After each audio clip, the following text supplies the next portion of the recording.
Physical problem ছিল, মানে medical কিছু ইস্যুস ছিল বলে আমি স্টার্ট করিনি।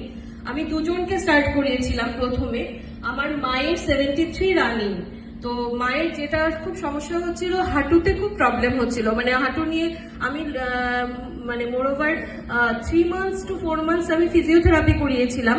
পার ডে 250 টাকা করে আমার তাকে দিতে হতো।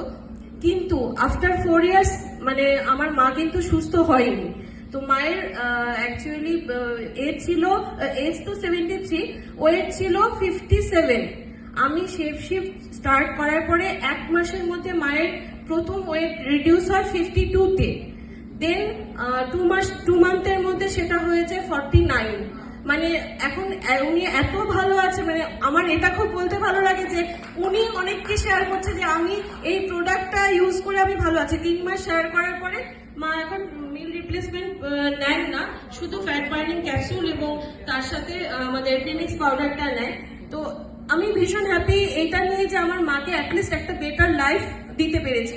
কারণ মায়ের হার্ট ইস্যু ছিল, মানে ওনাকে লাইফ টাইম একটা সে মেডিসিন, কার্ডিয়াক মেডিসিন নিতে হবে বলে দিয়েছিল। বাট ফিরবি উনি যে আজকে হ্যাপি আছে, উনি যে সুস্থ আছে, এটা আমার খুব ভালো লাগে। আর সেকেন্ড ইস্যু আরেকটা জিনিস বলছি, আমারই একজন ফ্রেন্ড, উনি মানে শেপ নিয়ে